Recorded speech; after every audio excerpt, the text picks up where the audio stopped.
dramatike që mos o zota, kupton? Fakti që sillet mirë. Ne kemi me shembuj. Ne kemi me shembuj kush ka rënë qafë. Një energji që thehet. Nëse ke bërë keq, do të thehet. Në mos ty njerëzve më të dashur. Po nuk i kthehet të ligëve më. Po ju kthehet. Po nuk e dorë, nuk i kthehet të ligëve më. Është çështje eksperiencë. Unë flas për veten time. Domethënë, kam marr aq shumë zhgënjime, domethënë tradhti, njerëz që më kanë bërë domethënë që si të gjitha Klodi, se si kanë paguar atë njerëzit? Jo, absolutisht, po flas për... O, Klodi, kanë paguar ata njerëz? Po. Dhe e di, domethënë, ka një gjë, them, nëse unë do kisha vepruar, domethënë, shiqur në jetë kanë se çfarë do të thotë. Ti ke pritur. Kam pritur, domethënë, që nëse do më kishin dalë para, do kisha bërë një veprim që nuk do ishte i hishëm. Por ja që domethënë, them, kjo energjia ime bëri që këta njerëz në këtë rreth kohor nuk më dolën përpara, por kur më dolën mbas disa vitesh, njëri ishte smur me kancer. Universi njëri pastaj kishte psuar një aksident që kishte humbur një krah, një tjetër Pastor, kjo meriton përgjigje. Ka drejt Ornella. Personalisht, domethënë, besoj fort në këtë gjë. Them, nuk ngatron adres 1 dhe as nuk vonon 2.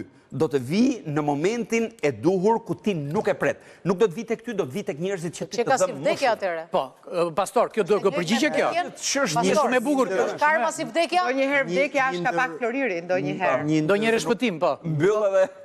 Në 34 vite si pastor, një ndër pyetjet më të vështira që më është bërë, që të them të drejtën, vendosën në vështirësi gjithmonë është ajo që si është e mundur që nëse është Zoti kaq i dashur, vdesin fëmijët e pafajshëm. Si është e mundur që kur Perëndia që nga kaq i mirë, ka kaq luftra të pa drejta ku fëmijë, gra dhe pleqt pafajshëm vriten pa pas asnjë lloj lidhje me luftën. Sakt. Në fakt, kjo gjë është ajo e cila gjithmonë ne duhet na çojë tek zanafilla të keqes. Dhe zanafilla të keqes është zgjedhja e njeriu dhe jo e Perëndisë. Po. Dhe nëse lexojmë Biblën, Bibla thotë që Perëndia ja dha njeriu ta sundoj botën.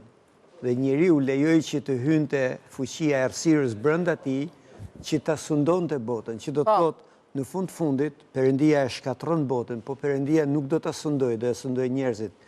Njerëzit kanë zgjedhur ta sundojnë keq. Dhe duke e sunduar keq, pastaj njeriu ka egon, ka dëshirën për të marrë atë çka nuk është e tija. Ne shohim sot që bota është në një kolaps total, jo për shkak. Okej. Karma, a lidhet me rimishërimin? S'ka lidhje. Klodi, fol, Klodi. O, tani jo kur. Klodi, s'do të flasi. Hajde. Trego të vërtetën, Klodi. Tregoj të vërtetën, Klodi? Trego të vërtetën. Pastorit është... Ke quan të rimishërim, se kjo është shumë e rëndësishme. Ripërjetimi ose kur një trup, një shpirt bie në trup tjetër të... Nuk ka. Nuk ka. Ka se si tjetër. Nuk ka lidhje. Pra ne jemi unik me i fjalë. Nëse ne e quajmë shpirtin, jo, nuk është shpirtërore, le të themi, por që nuk është e vërtet. Pra, do të thonë, demonët hyjnë. Tani do ma sqaroni këtë punën pse vjen atëherë kur s'duhet karma. Atë nuk e përcakton, njeri duhet apo s'duhet.